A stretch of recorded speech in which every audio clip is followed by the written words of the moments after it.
ஹalleluya. My துதிக்கிறோம் ஆண்டவரே, my ஸ்தோத்திரிக்கிறோம், துதிக்கிறோம், மகிமைப்படுத்துகிறோம்.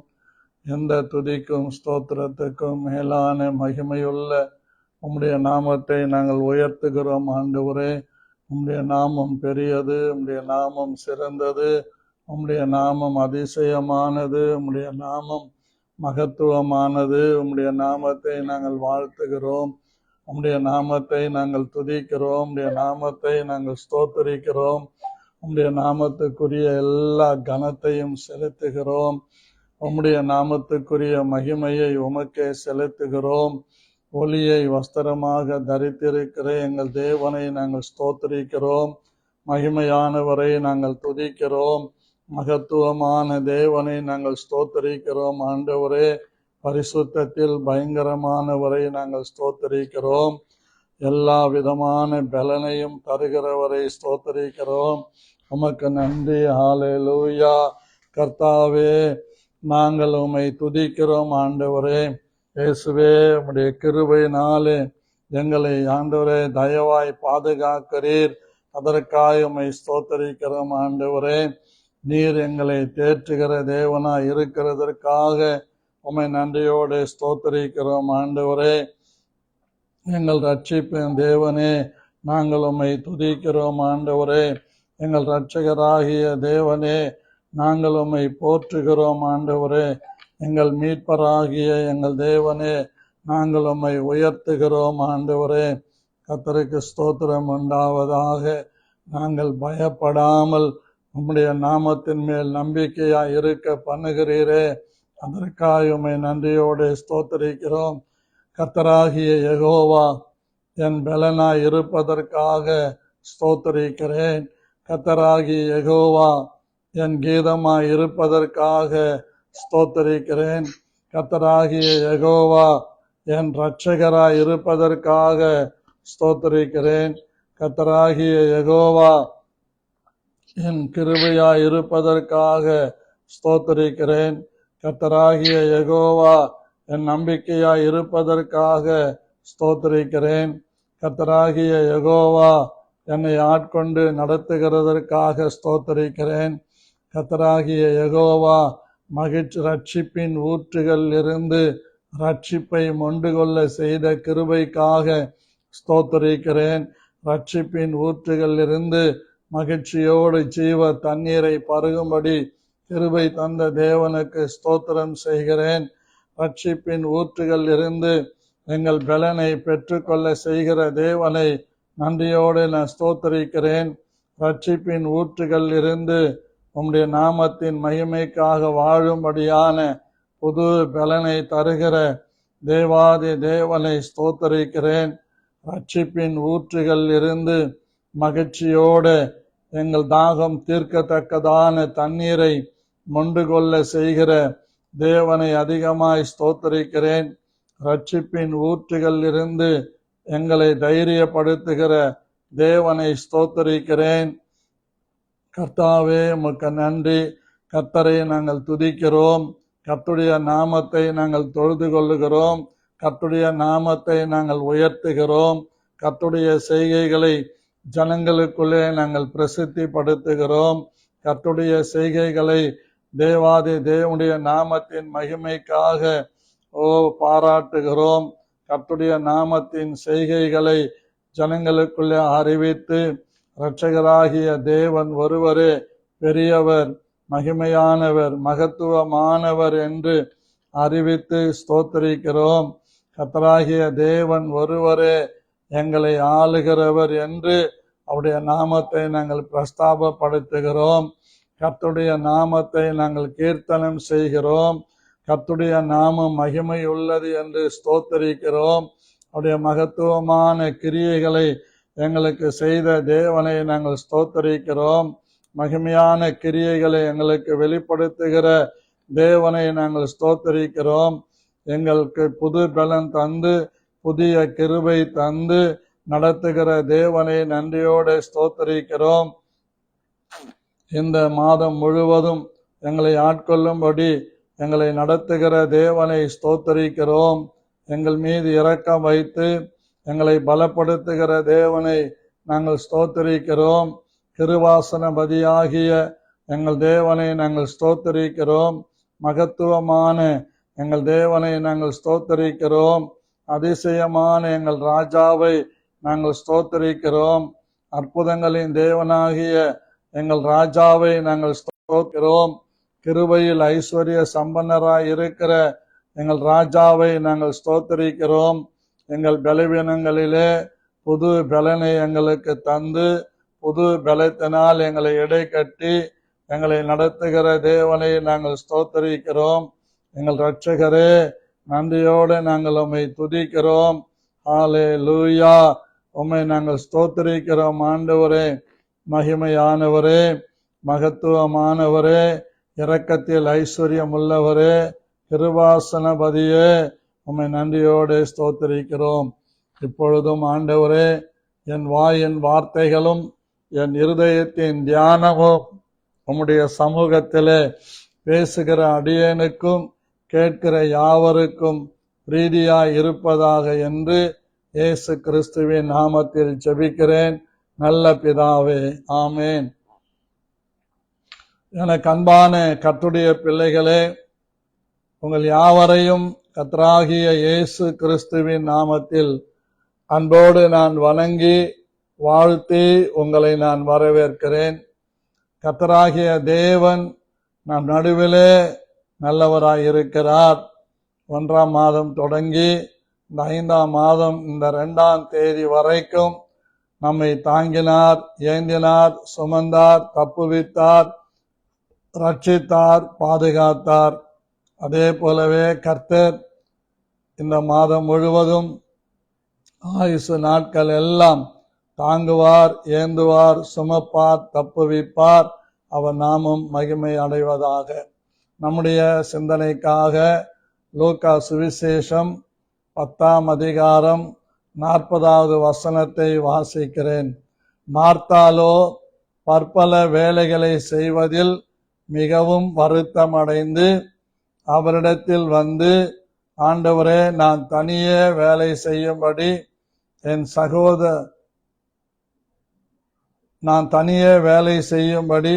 என் சகோதரி என்னை விட்டு வந்திருக்கிறதை குறித்து உமக்கு கவலை இல்லையா?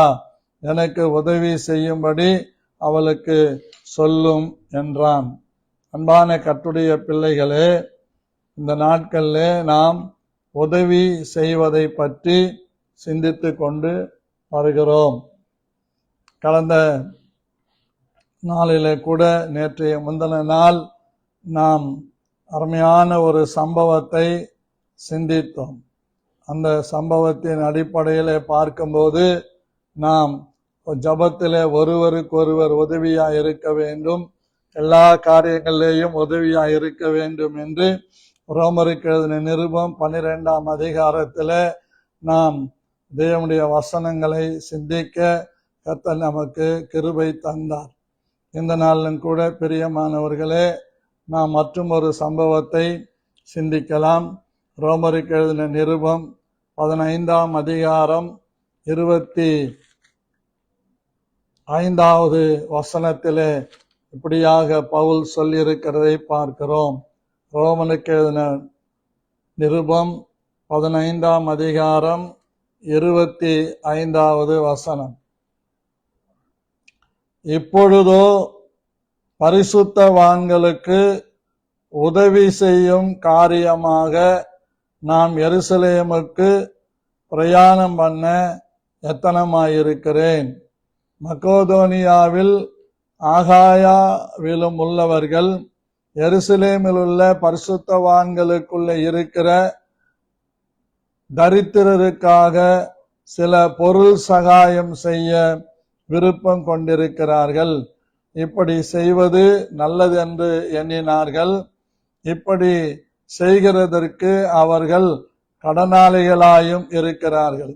எப்படி என்றால், புறஜாதியார் அவர்களுடைய ஞான நன்மைகளில் பங்கு பெற்றிருக்க சரீர நன்மைகளால் அவர்களுக்கு உதவி செய்ய இவர்கள் கடனாளிகளாய் இருக்கிறார்களே.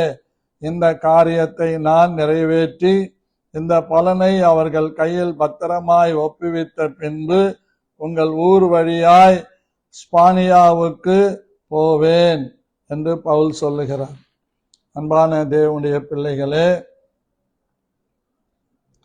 ஸ்பானியா தேசத்திற்கு பிரயாணம் பண்ணுகையில் எருசலேமுக்கு வந்து அங்கிருக்கிற பரிசுத்தவான்களுக்கும் தரித்திரருக்கும் உதவி செய்யும்படியாக அவன் சுதாரித்த எல்லா பொருள்களையும் பணத்தையும் எடுத்துக்கொண்டு கடல் பிரயாணமாக எருசலேமுக்கு உதவி செய்ய வருகிறான். இதுதான் நம்ம அறிந்து கொள்ள வேண்டிய ஒரு பெரிய காரியம். அன்பானவர்களே, இது பவுலுடைய மிஷனரி பிரயாணம். ஆகவே என்ன அழகா சொல்றாரு பாருங்க, இப்பொழுதோ பரிசுத்தவான்களுக்கு உதவி செய்யும் காரியமாக நான் எருசலேமுக்கு பிரயாணம் பண்ண எத்தனமாயிருக்கிறேன். பாருங்க, பரிசுத்தவான்களுக்கு உதவி செய்ய நான் பிரயாணம் பண்ண எத்தனமாயிருக்கிறேன். பரிசுத்தவான்களுக்கு மாத்திரமல்ல, மக்கதோனியாவிலும் ஆகாயாவிலும் உள்ளவர்கள் எருசலேமில் உள்ள பரிசுத்தவான்களுக்குள்ளே இருக்கிற தரித்திரருக்காக சில பொருள் சகாயம் செய்ய விருப்பம் கொண்டிருக்கிறார்கள். இதுதான் ரொம்ப முக்கியம். இந்த மக்கதோனியா சபையை பற்றி அவர் சொல்றார். அப்போ கர்த்தருடைய பிள்ளைகள் பரிசுத்தவான்களுக்கு உதவி செய்ய மாத்திரமல்ல, தரித்திரருக்கும் உதவி செய்யும்படியாக கர்த்தர் நமக்கு கிருபை அளித்திருக்கிறார். கர்த்தருடைய நாமத்துக்கு மகிமை உண்டாகும். பிரியமானவர்களே, இந்த நாட்களிலே உதவி செய்கிற ஒரு ஊழியத்தை குறித்து கர்த்தர் நமக்கு கற்றுக் கொடுக்கிறார். இந்த உதவி செய்கிறது ஒரு பெரிய ஆசீர்வாதம். நீங்கள் எல்லாம் அறிந்திருக்கிறது தான். லூக்காவிலே நீங்க படித்திருக்கிறீங்க. சமாரியன் ஒருவன் வழியிலே வரும்போது ஒருவன் குற்றுயிராய் கிடக்கிறதை பார்க்கிறார். இந்த சம்பவம் நம்ம எல்லாருக்கும் தெரியும். அதாவது எருசலேமிலிருந்து ஒருவன் எரிகோவுக்கு பிரயாணப்பட்டு போகிறான். அந்த போகிற அந்த சமயத்திலே கள்ளர் கையிலே அகப்படுகிறான். கள்ளர்கள் அவன் கையில் இருக்கிற எல்லா உடைமைகளை பிடுங்கிக் கொண்டு அவனை அடித்து நொறுக்கி குற்றுயிராக விட்டு போகிறான். இருந்தா இருக்கட்டும், செத்தா சாகட்டும். அந்த சமயத்திலே அந்த வழியாய் வந்த ஒரு சமாரியன் அந்த குற்றுயிராய் இருக்கிறவனை பார்க்கிறான். அதற்கு முன்பு 2 பேர் அவனை பார்க்கிறான். ஒன்று ஆசாரியன், ஜனங்களுக்காக திறப்பிலே நிற்க வேண்டிய ஆசாரியன், ஜனங்களுக்காக வருஷந்தோறும் ஆட்டுக்குட்டியின் இரத்தத்தை கொண்டு போய் மகா பரிசுத்த ஸ்தலத்தில் நின்று விண்ணப்பம் பண்ணி பாவ நிவிர்த்தியை பெற்றுக் கொடுக்கிற ஆசாரியன். ஜனங்களுக்காக எப்பவும் பரிதபிக்க வேண்டிய ஆசாரியன். ஆனால் அந்த ஆசாரியனோ ஜனங்கள் அந்த இடத்துல பாருங்க பிரியமானவர்களே, அந்த மனிதன் குற்றுயிராய் கிடக்கிறதை பார்த்து அவனை கண்டும் காணாமல் போகிறான். அதே போலவே லேவியனுடைய வேலை என்ன? கர்த்தருடைய ஆலயத்திலே பணிவிடை செய்வதும் வருகிற போகிற எல்லாருக்கும் உபசரணை செய்வதும் அவர்களுக்கு உதவி செய்வதும் அவர்களுக்கு எல்லாவற்றிலும் சகாயம் பண்ணுவதும் லேவியனுடைய வேலை. இப்போ ஆசாரியனும் கடந்து போய் விடுகிறான், லேவியனும் கடந்து போய் விடுகிறான். ஏனென்றால் குற்றுயிராய் கிடக்கிறவனை பார்த்தால் அவனை காப்பாற்ற வேண்டிய சூழ்நிலை வந்துவிடும் என்று தனக்குடைய காரியம் மெனக்கெட்டு போய்விடும். ஆகவே நாம் எதற்கு இதில் தலையிட்டு கொள்ள வேண்டும் என்று அப்படி ஒதுங்கி போய்விடுகிறோம். இன்னைக்கு நிறைய பேரு கண்ணார கண்டும் காதார கேட்டும் அதை பற்றி அக்கறை இல்லாம ஒதுங்கி போகிறவர்கள் தான் இருக்கிறார். அன்பான தேவனுடைய பிள்ளைகளே, நம்ம புரிஞ்சு கொள்ளணும்.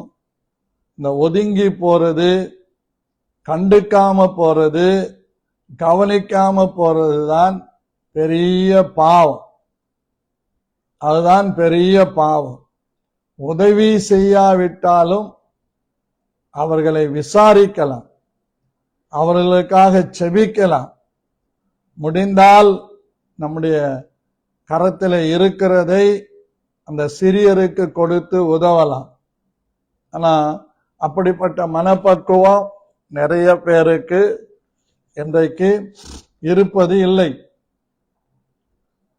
கர்த்தருக்கு மகிமை உண்டாகட்டும். சிலர் எல்லாரும் பார்க்க வேண்டும் என்று தான தர்மம் செய்கிறவர்கள் இருக்கிறார்கள். வலது கை கொடுக்கிறது இடது கைக்கு தெரியக்கூடாது. ஒரு சிலர் என்னிடத்துல சொல்லுவாங்க, நான் செய்கிற இந்த சகாயத்தை சபையில பேரெல்லாம் சொல்லிடாதீங்க அப்படின்னு சொல்லுவாங்க. அப்படி நிறைய சகாயங்கள் இந்த சபை கட்டுமான பணியில நடந்திருக்கிறது. சபை அட்மாஸ்பியர் வர வேண்டுமானால் இன்னும் நிறைய காரியங்கள் செய்ய வேண்டும். நாம் வெளித்தோற்றமான அட்மாஸ்பியரை தான் பார்த்து கொண்டிருக்கிறோம். நம்முடைய உள்ளான மனிதன் தான் அட்மாஸ்பியரா இருக்கணும். நீங்களே ஜீவனுள்ள தேவனுடைய ஆலயம் என்று அறியீர்களா? தேவனின் உங்களுக்குள்ளே வாசமா இருக்கிறார் என்று தெரியாதா? 1 கொரிந்தியர் 3ஆம் அதிகாரம் 16, 17 வசனங்களை படிப்பீர்களானால் அங்கே தெளிவாக சொல்லி இருக்கிறது. பிரியமான தேவனுடைய பிள்ளைகளே, அப்படி வெளியே சொல்லாம லட்சக்கணக்கில் கொடுத்த கர்த்தருடைய பிள்ளைகள் இருக்கிறார். உதவி கரம் நீட்டுவதில் நமக்கு ஒரு தைரியம் வர வேண்டும், நமக்கு ஒரு மனசு வர வேண்டும். அதுதான் பவுல் சொல்றார், நான் எருசலேமுக்கு போய் பரிசுத்தவான்களுக்கும் தரித்திரருக்கும் உதவி செய்யும்படியாக நீங்கள் கொடுத்த எல்லா பொருள்களை எடுத்துக்கொண்டு போகிறேன் என்று சொல்லுகிறார். இங்க 2 கொரிந்தியர் 8ஆம் அதிகாரத்துல நீங்க படிச்சீங்கன்னா அங்க மக்கோதோனியா சபையாரை குறித்து சொல்லி இருக்கிறார். என்ன சொல்றார் பாருங்க, 1வது வசனம், அன்றியும் சகோதரரே, மக்கோதோனியா நாட்டு சபைகளுக்கு தேவன் அளித்த கிருபையை உங்களுக்கு அறிவிக்கிறோம். அந்த மக்கோதோனியா சபையில இருக்கிறவங்க கொடிய தரித்திரமுடையவர். சோமாலியா நாடு போல. சோமாலியா நாட்டை பத்தி எப்பாவது கேள்விப்பட்டிருக்கிறீங்களா? சவுத் ஆப்பிரிக்காவில அருகில இருக்குது சோமாலியா. அங்க களிமண்ணை எடுத்து தண்ணியில கரைத்து எப்படி இங்க உப்பு தயாரிக்கிறாங்களோ அப்படி சின்ன சின்ன கொட்டங்குச்சி போன்ற இடங்கள்ல அந்த களிப்பு தண்ணீரை ஊற்றி அடியில இருக்கிற அந்த மணலையும் அதையெல்லாம் தனியாய் பிரித்து எடுப்பாங்க. அந்த களிமண் ஊற்றப்பட்டு அது வெயில்ல காய்ந்து எடுக்கும்போது கேக் மாதிரி இருக்கும். மெல்லிய மண், குங்குமம் போல அது இருக்கும், மஞ்சள் பொடி போல அது இருக்கும். அந்த கேக் மாதிரி இருக்கிற அதை சாப்பிட்டு கிடைக்கிற தண்ணீரை குடித்து இன்றைக்கு வாழ்ந்து கொண்டிருக்கிற நிறைய பேர் இருக்கிறாங்க. அந்த நாட்டு மக்களை நீங்க பாத்தீங்கன்னா பெரியவங்க முதல் சின்னவங்க வரைக்கும் வயிறு உப்பி இருப்பாங்க. மனுஷர்கள் பார்க்கத்தக்க முகரூபம் இருக்காது. ஏன்னா அந்த மண்ணில ஒரு சத்தும் இருக்காது. பசிக்காக அதை சாப்பிட்டு தண்ணீர் குடிக்கிறார்கள். அப்படி வாழ்ந்து கொண்டிருக்கிறார்கள். சிலர் பிரசவிக்க முடியாமல் குழந்தையும் மரிக்கிறது, இந்த தாயும் மரிக்கிறது. இப்படி கொடிய தரித்திரம் இந்த மக்கோதோனியா சபைகளுக்கு தேவன் ஒரு கிருபை கொடுத்திருந்தார். அவர்கள் மிகுந்த உபத்திரவத்தினாலே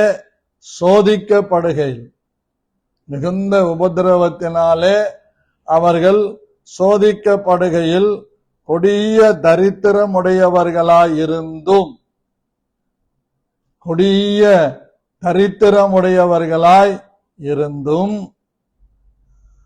தங்கள் பரிபூரண சந்தோஷத்தினாலே மிகுந்த உதாரத்துவமாய் கொடுத்தார்கள். இதை யாரோடு ஒப்பிடலான்னா சாரிபாத் விதவியோடு ஒப்பிடலாம். அவ சொன்னால எலியா கிட்ட, என்கிட்ட கொஞ்சம் மாவு இருக்குது, கொஞ்சம் எண்ணெய் இருக்குது, அதுல 2 அடைய சுட்டு நானும் என் மகனும் சாப்பிட்டு செத்து போக இருக்கிறோம். அப்படிப்பட்ட ஒரு கொடிய தரித்திரம், கொடிய பஞ்சம். அந்த நிலைமையில கூட அந்த மக்கோதோனியா நாட்டு சபைகள், விசுவாசிகள் பரிசுத்தவான்களுக்கு உபகாரம் செய்கிறதிலே அவங்க மிகுந்த பரிபூரண சந்தோஷமா இருந்தார்கள் என்று இந்த வசனத்தின் ஊடாக நமக்கு தெளிவாகிறது. அன்பான கர்த்தருடைய பிள்ளைகளே, இந்த வசனம் அழகா சொல்து பாருங்க. அவர்கள் மிகுந்த உபத்திரவத்தினாலே சோதிக்கப்படுகையில் கொடிய தரித்திரமுடையவர்களாயிருந்தும் தங்கள் பரிபூரண சந்தோஷத்தினாலே மிகுந்த உதாரத்துவமாய் கொடுத்தார்கள். மேலும் அவர்கள் தங்கள் திராணிக்கு தக்கதாகவும் தங்கள் திராணிக்கு மிஞ்சியும் கொடுக்க தாங்களே மனதுள்ளவர்களாய் இருந்தார்கள் என்பதற்கு நான் சாட்சியாய் இருக்கிறேன் என்று பவுல் சொல்லுகிறார். யாரோ சொல்லி இல்லை, கர்த்தர் ஏவி இல்லை, அவர்களே தானாக மனதுள்ளவர்களாய் இருந்தார். நம்முடைய மனம் கர்த்தருக்காக இணக்கமாயிருக்க வேண்டும். கர்த்தருக்கு ஸ்தோத்திரம். கூட நான் நம்ம சபையில VBS நடக்குது.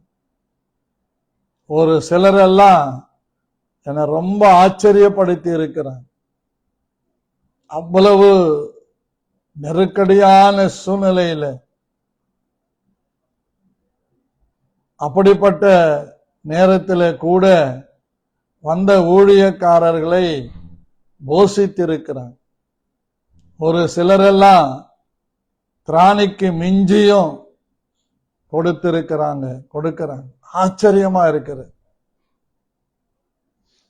ரொம்ப ரொம்ப ஆச்சரியம். அங்காங்கே கேட்டுதான் ஒவ்வொரு வருஷமும் செய்வோம். ஆனால் தேவன் உண்மையாகவே நம்முடைய மக்களுக்கு ஒரு பெரிய கிருபை கொடுத்திருக்கிறார் என்று நான் தைரியமாக சொல்ல முடியும். என்ன ரொம்ப ஆச்சரியங்க. நான் எதையும் போய் பார்க்க மாட்டேன், ஆனால் என்ன நடந்தது என்று விசாரித்து கொண்டே இருப்பேன். ஆச்சரியமானா ஆச்சரியம். நேற்று நான் உட்கார்ந்து அந்த காரியங்கள்லாம் நினைச்சு அப்படியே கண்ணீர் விட்டேன். ஒவ்வொருத்தரை குறித்தும் கேட்கும் போது மனதில் ஒரு பெரிய சந்தோஷம், ஆச்சரியம். அப்படி உபசரிக்கிறதுல இருந்து, வந்த ஊழியக்காரர்களுக்கு பணிவிடை செய்கிறதுல இருந்து ரொம்ப அருமையா பென்டாஸ்டிக்கா கம்பெனியில போய் வேலை செஞ்சுட்டு சாயங்காலம் வந்து எல்லா உதவிகளையும் செய்கிற பிள்ளைகள் இருக்கிறார். ஒரு சிலர்லாம் நாங்க கூப்பிடவே இல்லை. வாலண்டியர்ஸ் எல்லாம் ஒரு சிலரை வச்சிருந்தாலும் சிலரை கூப்பிடல. அவங்களா வந்து காரியங்களை செய்யும் போது என் கண்கள் குளங்களாய் மாறினது. என் ஜனங்களை எப்படியாவது நீர் ஆசீர்வதிக்க வேண்டும் ஆண்டவரே என்று நான் கெஞ்சி பிரார்த்தித்தேன். எதுக்கு சொல்ல வரேன்னா, அந்த மக்கோதோனியா சபையாருக்கு பவுல் சொல்றாரு, தங்கள் பரிபூரண சந்தோஷத்தினாலே மிகுந்த உதாரத்துவமாய் கொடுத்தார்கள். மேலும் அவர்கள் தங்கள் திராணிக்கு தக்கதாகவும் தங்கள் திராணிக்கு மிஞ்சியும் கொடுக்க தாங்களே மனதுள்ளவர்களா இருந்தார்கள் என்பதற்கு நான் சாட்சியாயிருக்கேன். நான் இதை சொல்லுவேன். நம்ம சபையில கொடுத்தவங்க எப்படி இருக்கிறாங்க, அடுத்தவங்க கிட்ட எதிர்பார்த்து கொண்டிருக்கிறவங்க எப்படி இருக்கிறாங்க, வித்தியாசத்தை ஆண்டவர் செய்யறார். ஏன்னா பைபிள்ல சொல்லி இருக்கிறார் தானே. மல்கியாவில நாம் படிச்சிருக்கிறோமே, மல்கியாவில அழகா சொல்றாரு. நீங்க வேணா எடுத்து வாசிங்க. மல்கியா 3ஆம் அதிகாரத்துல 17, 18 வசனங்களை வாசிக்கும் போது, என் சம்பத்தை நான் சேர்க்கும் நாளிலே அவர்கள் என்னுடையவர்களாய் இருப்பார்கள் என்று சேனைகளின் கர்த்தர் சொல்லுகிறார். ஒரு மனுஷன் தனக்கு ஊழியம் செய்கிற தன்னுடைய குமாரனை கடாட்சிக்கிறது போல நான் அவர்களை கடாட்சிப்பேன். அப்பொழுது நீங்கள் நீதிமானுக்கும் துன்மார்கனுக்கும் தேவனுக்கு ஊழியம் செய்கிறவனுக்கும் அவருக்கு ஊழியம் செய்யாதவனுக்கும் இருக்கிற வித்தியாசத்தை திரும்பவும் காண்பீர்.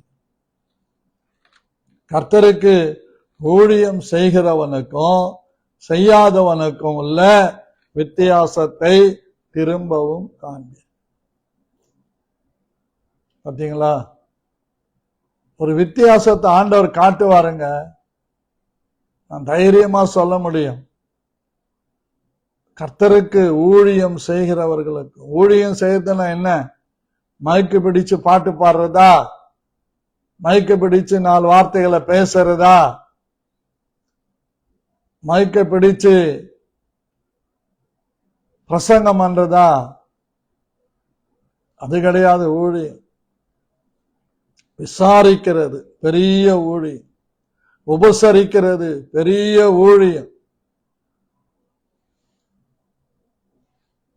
மற்றவங்களுக்கு மனதார உதவி செய்வது பெரிய ஊழியம், ஜெபிப்பது பெரிய ஊழியம்.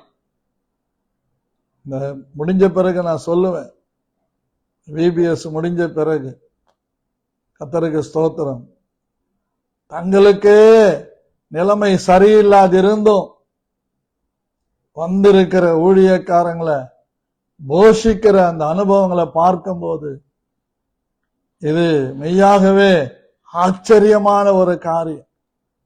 தினந்தோறும் ஒரு மிராக்கல் நடத்திக்கிட்டே இருக்கிறார். தினந்தோறும் ஒரு அற்புதம் நடந்துகிட்டே இருக்குது.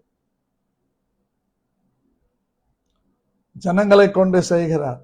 எங்கேயோ இருந்தல்ல, நம்முடைய ஜனங்களை கொண்டு செய்கிறார், நம்முடைய மக்களை கொண்டு செய்கிறார். இது நம்ம ஊழியம், நம்ம சபை, நம்ம போதகர், நம்ம போதகர் அம்மா, நம்ம குடும்பங்கள் அப்படின்னு தைரியமா மனதார சம்பூர்ண இருதயத்தோடு அப்படி அவங்க செய்யறாங்க, செய்யணும். மக்கதோனியா சபையார் அப்படி நடந்து கொண்டிருக்கிறாங்க. பாருங்க 4வது வசனம், தங்கள் உபகாரத்தையும் பரிசுத்தவான்களுக்கு செய்யப்படும் தர்ம ஊழியத்தின் பங்கையும் நாங்கள் ஏற்றுக்கொள்ளும்படி அவர்கள் எங்களை மிகவும் வேண்டிக் கொண்டார். மக்கதோனியா சபையார் அவங்க வேண்டாம் வேண்டாம்னாலும் அந்த ஜனங்க வேண்டிக் கொண்டாங்களாம். பரவாயில்லையா, நீங்க செஞ்சு முடிச்சிட்டீங்க, பரவாயில்ல, சந்தோஷம், இதோட நிப்பாட்டிக்கங்கன்னு சொன்னாலும் அவங்க மறுபடியும் பவுல வேண்டிக் கொண்டாங்களாம். நான் எப்பவுமே சொல்லுவேன், மாடு கறக்குதுன்னு மடி அறக்க கூடாது, கொடுக்கறாங்கன்னு அவங்க கிட்ட கேட்டுக்கிட்டே இருக்க கூடாது. அது என்னுடைய சுபாவம். அப்படி செஞ்சுக்கிட்டே இருக்கிறாங்க. வேண்டான்னு சொன்னாலும் பரவாயில்ல பிரதர், பரவாயில்ல சிஸ்டர் என்னாலும் தாங்க தங்களால் இயன்றத கொடுத்து இந்த ஊழியத்தை தாங்கிக் கொண்டிருக்கிற கர்த்தருடைய பிள்ளைகள் சபையில இருப்பது கர்த்தருடைய நாமத்துக்கு மகிமை.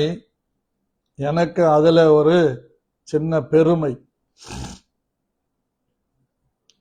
ரொம்ப சந்தோஷம். பாருங்க, அவங்க அப்படி செய்யறதுக்கு காரணம் என்னன்னா, மேலும் நாங்கள் நினைத்தபடி மாத்திரம் கொடாமல் தேவனுடைய சித்தத்தினாலே முன்பு தங்களை தாமே கர்த்தருக்கும் பின்பு எங்களுக்கும் ஒப்பு கொடுத்தார்கள். கர்த்தருக்கு ஒப்பு கொடுத்தார்கள், பின்பு எங்களுக்கும் ஒப்பு கொடுத்தார். என்ன ஒரு மகிமையான காரியம் பாருங்க. முதல்ல கர்த்தருக்கு ஒப்பு கொடுப்பாங்க, அடுத்து ஊழியக்காரர்களுக்கு ஒப்பு கொடுத்தாங்க. ஆதலால் தீத்து இந்த தர்ம காரியத்தை உங்களிடத்தில் தொடங்கினபடியே அதை முடிக்கவும் வேண்டும் என்று அவனை கேட்டுக்கொண்டோம். தீத்து அப்படின்னா யாரு? டைட்டஸ். இந்த தர்ம ஊழியத்தை தொடங்கினவன் டைட்டஸ். என் பேர் அங்க வந்துடுச்சு, தீத்து. நல்லா பாருங்க, கர்த்தருடைய பிள்ளைங்க உதவி செய்கிற அந்த காரியத்துல எவ்வளவு ஈடுபாடு கொண்டிருந்தான், எவ்வளவு உதாரத்துவம் கொண்டிருந்தாங்க. நீதிமொழிகளை படிக்கிறோம், உதார குணமுள்ள ஆத்துமா செழிக்கும். உதார குணமுள்ள ஆத்துமா செழிக்கும். அவனுடைய உணர்வுகள்ல கபடம் இருக்காது, அவனுடைய உணர்வுகளில எந்த விதமான வஞ்சகமும் இருக்காது, அவனுடைய உதடுகளில தாறுமாறாய் பேசுகிற காரியங்கள் இருக்காது, அவனுடைய உணர்வுகளில எப்பவும் தேவனை மகிமைப்படுத்துகிற உணர்வுகளாகவே இருக்கும். அவனுடைய மனசை எடுத்துக்கொள்ளுங்க, அந்த மனம் கபடமில்லாத மனம். காலேபை போல, காலேபை ஆண்டவர் சொல்றாருல, அவன் வேறு ஆவியை உடையவன் சொல்றார். நாத்தான வேலை பத்தி சொல்றார், கபடற்ற உத்தம இஸ்ரவேலன் என்று நாத்தான வேலை குறித்து ஆண்டவர் சொல்றார். யோவான் 1ஆம் அதிகாரத்திலே இயேசு அவனுக்கு பிரதித்தரமாக 49வது, அதற்கு நாத்தான் வேல், ரபி, நீர் தேவனுடைய குமாரன், நீர் இஸ்ரவேலின் ராஜா என்றான். அதற்கு முன்னாடி பாருங்க, 48வது வசனத்துல கர்த்தர் நாத்தான் வேல், அதற்கு நாத்தான் வேல், நீர் எப்படி அறிவீர் என்றான். இயேசு அவனை நோக்கி, பிலிப்பு உன்னை அழைக்கிறதற்கு முன்னே அத்திமரத்தின் கீழ் இருக்கும் போது உன்னை கண்டேன் என்று சொல்லுகிறார். அதற்கு நல்லா கவனிங்க, 47வது வசனத்துல இயேசு நாத்தான் வேலை தம்மிடத்தில் வர கண்டு அவனை குறித்து, இதோ கபடற்ற உத்தம இஸ்ரவேலன் என்றார். பாத்தீங்களா? கபடற்ற உத்தம இஸ்ரவேல். கர்த்தருக்கு மகிமை உண்டாவதா. பிரியமான கர்த்தருடைய பிள்ளைகளே, கபடற்ற உத்தம இஸ்ரவேலர்களாக நம்முடைய உணர்வுகள் மாறணும், நம்முடைய மனம் மாறணும். நம்முடைய சிந்தனைகள் மாறணும். நம்முடைய ஆத்துமா அப்படியே செழிக்கணும். கர்த்தருக்கு ஸ்தோத்திரம் உண்டாவதா. பிள்ளைங்க அவ்வளோ பக்குவமா வந்து சண்டே கிளாஸ் டீச்சர்ஸ் அவ்வளோ அருமையா வந்து செய்யறாங்க. ரொம்ப ஆச்சரியமா இருக்கு. தினந்தோறும் நான் கேட்பேன், இன்னைக்கு என்ன நடந்தது, என்ன செய்தாங்க அப்படின்னு பாஸ்டர் அம்மா கிட்ட கேட்பேன், பாசி கிட்ட கேட்பேன். ரொம்ப அருமையா சொல்லுவாங்க. இதெல்லாம் நம்ம குணங்களிலே மாற்றங்கள் வந்துச்சுன்னா காரியங்கள் தானா நடக்கும். கர்த்தருக்கு மகிமை உண்டாவதாக. பிரியமான கர்த்தருடைய பிள்ளைகளே, உதார குணமுள்ள ஆத்துமா செழிக்கும்.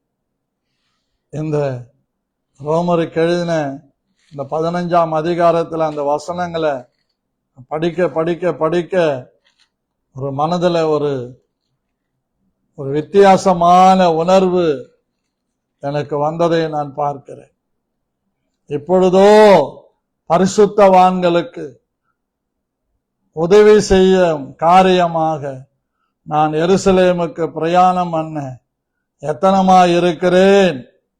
மக்கோதோனியாவிலும் ஆகாயாவிலும் உள்ளவர்கள் எருசலேமில் உள்ள பரிசுத்தவான்களுக்குள் இருக்கிற தரித்திரருக்காக சில பொருள் சகாயம் செய்ய விருப்பம் கொண்டிருக்கிறார்கள். இப்படி செய்வது நல்லதென்று எண்ணினார்கள். இப்படி செய்கிறதற்கு அவர்கள் கடனாளிகளாய் இருக்கிறார்கள். எப்படி என்றால், புறஜாதியார் அவர்களுடைய ஞான நன்மைகளில் பங்கு பெற்றிருக்க சரீர நன்மைகளால் அவர்களுக்கு உதவி செய்ய இவர்கள் கடனாளிகளாய் இருக்கிறார்களே. ஆவிக்குரிய நன்மைகளை பெற்றுக்கொண்டு ரட்சிக்கப்பட்ட தரித்திரருக்கு சரீர நன்மைகளை செய்வதில் மக்கோதோனியா அகாயாவில் உள்ளவங்க ரொம்ப வித்தியாசமா இருந்தார்கள். அது செய்ய வேண்டியது எங்களுடைய கடன் சொன்னாங்க. That is my credit.